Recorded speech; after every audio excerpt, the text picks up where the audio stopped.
Hey traders, you're welcome back to the channel, the Forex Geek channel.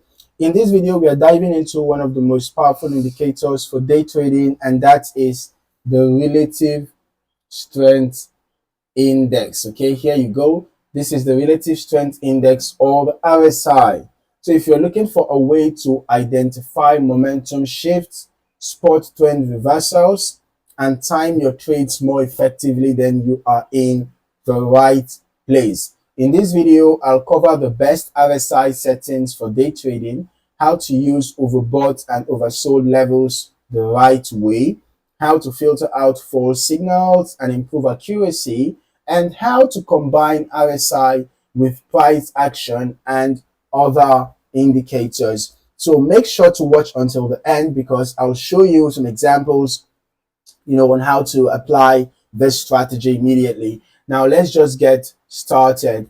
First of all, let us quickly break down the RSI, what it is and how it works.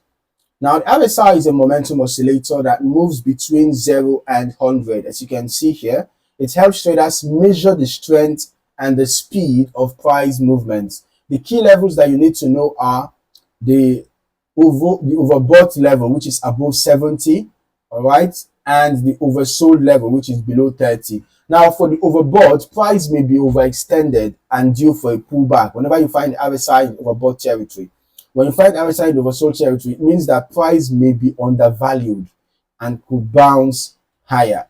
Okay. Now, a common mistake that traders make is blindly selling at 70 or buying at 30. That is not how RSI works.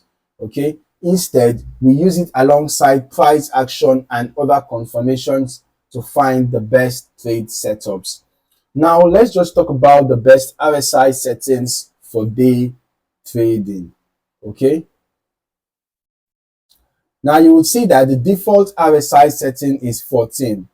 But for faster signals on shorter time frames, you can adjust it to RSI 7 or 10. This is how 7 looks like.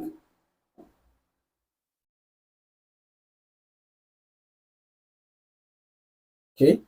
This is how 7 looks like, right? Now, this is how 10 looks like. So you can use 7 or 10 for 5-minute charts or 15-minute chart, right? For 5-minute chart or 15-minute chart, you can use RSI 7 or 10. It provides quicker signals and it is ideal for 5-minute or 15-minute charts. Then you can use the default 14. You can also decide to use default 14, which is the best for general use. All right, the best for general use. Then if you are seeking a slower setting that is great for filtering noise in volatile markets, then you can try out the period 21. Okay. However, for day trading, most traders prefer RSI 7 or 10 because it reacts faster to price changes, helping to catch better entry points. All right.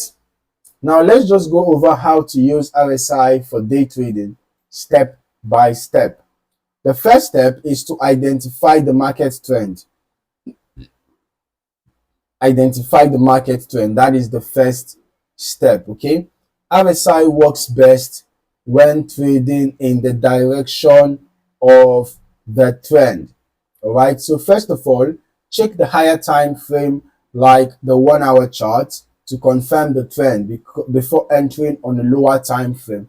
Okay, so once you have confirmed the direction of the trend on the 1-hour chart, you can then go back to maybe the 15-minute chart or 5-minute chart to then execute your trade. Okay, then you can also look for RSI divergence. A divergence happens when the RSI moves in the opposite direction of the trend. When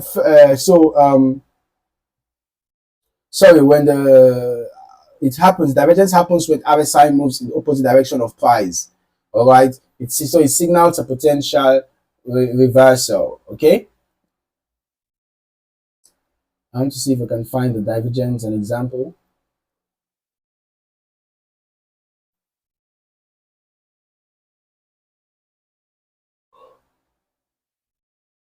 Okay, So you can see what happened here. We had a bullish divergence here. The price was making lower lows, but you can see that the RSI made higher lows here. Can you see that? Can you see that? So this shows that there was bullish momentum building up, and you can see that we had a reversal, a bullish reversal shortly. So you can actually use the RSI to, to execute divergence related trades. Okay, bullish divergence occurs when price makes a lower low, but the RSI makes a higher low. So it signals a possible uptrend. Then a bearish divergence occurs when price makes a higher high. When price makes a higher high, but the RSI makes a lower high. So it's just the opposite of this. That in that case, it signals possible downtrend. Now, the next step, you can use RSI, overbought and oversold territories as well. Okay, use RSI overbought and oversold correctly. Instead of blindly buying at 30 or selling at 70, wait for confirmations like a trend line breakout, or maybe a support or resistance level rejection, or maybe a candlestick pattern like engulfing or pin bars forming, okay, before you now go ahead to execute your trade. Now, once the RSI confirms a trade setup, enter the trade and place a stop loss just below the recent swing low for buy trades, or above the recent swing high for sell trades. Okay, so let's assume that we entered a buy trade around here.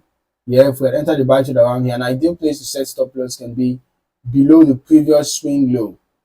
All right, below the previous swing low. And then for your take profit, you can use nearest resistance zones while ensuring that you have a good risk to reward ratio. Okay, then finally combine the RSI with moving averages. Okay, RSI is even more powerful when combined with moving averages like the 50 EMA or the 200 EMA. Okay, so you can just add either of the EMAs to your chart, or you can even add both of them if you want extra confirmations. If the RSI is overbought but price is still above the 50 EMA, the trend may continue, so you can wait for a stronger signal. On the other hand, if the RSI is oversold and the price is bouncing off the 200 EMA, it could be a strong buy setup. All right? Now, day traders need to be careful with RSI false signals. Here's how to avoid common mistakes. Do not rely on RSI alone. Always confirm with price action or other indicators, and avoid ranging markets. Avoid ranging markets. Okay? Avoid ranging markets. Sideways markets. RSI is more effective in trending conditions. Okay, it's effective in trending conditions, so avoid trading during sideways market. Finally, use a stop loss. Even the best setups can fail, so risk management is key. All right, by following these rules, you will improve your trade accuracy and avoid unnecessary losses. And that is it, traders. Now you know exactly how to use RSI for day trading to spot high probability setups and time your trades better. If you found this video helpful, smash that like button and subscribe for more trading strategies. And don't forget to turn on notifications so you never miss an update. Also, drop a comment below. Do you use RSI in your trading strategy? What is your favorite RSI setting? Let's get the discussion going. In the meantime, thank you for watching, and I'll see you in the next video.